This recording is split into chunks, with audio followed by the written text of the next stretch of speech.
competing at the Australian Athletics Championships in Melbourne. Now, this wasn't just for para-athletes, it was for the best athletes in the country, and it was also the Commonwealth Games selection meet as well. Now, it had taken me almost a year to get the racing wheelchair I got, and when I got it, it was an absolute clunker. It was probably twice the weight of the top line athletes' chairs. It had a bit of a steering problem. So I christened it the shopping trolley. And also in the class that I'm in for racing, it's for quadriplegics with no triceps. And to put it into context, I'm the first woman ever in Australia to compete in this class. So we don't break any land speed records. So I joked that I was going to do the slowest 100 metres in history. I said that the 100 metres is over way too fast, so I want to make it last a little bit longer. And there was only two women in the race, and the lady I was racing against, she's won medals at World Championships, she's won medals at the Paralympics, and just to put it, the comparison there, she does her 100 metres in under 20 seconds.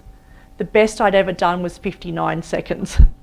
So I said to her, I said, Rosemary, would you make me a cup of tea while you're waiting for me at the other end? Now, it got to the start line, there was a massive, massive headwind, and Sally Pearson had just raced before us. So the grandstand was packed. It was being streamed live around the world. And I was feeling pretty confident. I was in lane 4, Rosemary was next to me, gun went, she was off. So I was going okay, and then close to halfway down the track, my chair started to veer to the left. Now the problem with that is I could only steer it to the left because that's the sort of shape of the track. And I thought, oh geez, I've had a little moment. I thought, okay, I looked up, the finish line was still a really long way away and the inside rail was getting closer really fast. Now, there's crazy things that go through your mind when you're in situations like that. I thought if I actually go to the inside rail, I could push along it and I'll finish that way.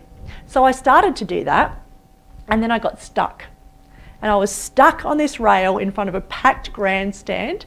And lucky resilience is my thing, hey? And I blocked out everything. It was me and the finish line. And I was determined there was not going to be a DNF next to my name. So I started getting my fingers in the spokes and I was trying to throw my weight to the right to just try and get the chair to shift. And then all of a sudden the front wheel popped up and straightened. And I was like, okay. And I kept pushing and the crowd went wild. They must have felt terrible for me. But as I said, I was not even aware they were there. And I decided in that moment it was funny, it wasn't embarrassing. But I still couldn't get out of that chair quick enough at the other end. Now, because that was an Australian Championships, it was actually an internationally recognised event. So a couple of days later, when I jumped onto the Paralympic website and I looked at the world rankings and I looked up women's 100 metres for the T51, there was Stacey Copas of Australia there with a time of 2 minutes and 27 seconds. Now, the great thing about that is the rest of the world thinks I'm shit and I can fly under the radar now and I'm not a threat. So, to go back and reverse engineer that and go, what were the 3 things I did to be able to see that as funny and see the bright spot in that? The first thing I did was in that moment when I was stuck on there, I said, thank you. Thank you for the opportunity to have this experience today. Because you cannot feel bad about something you're grateful for. So that is a great way to change the state. Say thank you. So I did that.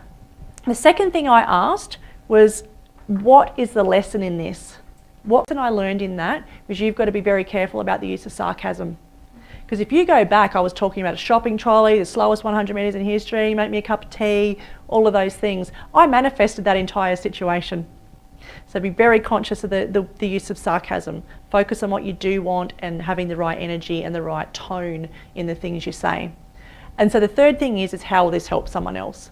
So that story now helps me to teach you that sarcasm sucks. So that's it. And once you find a way to share a lesson with somebody else, that has immense value in that situation. So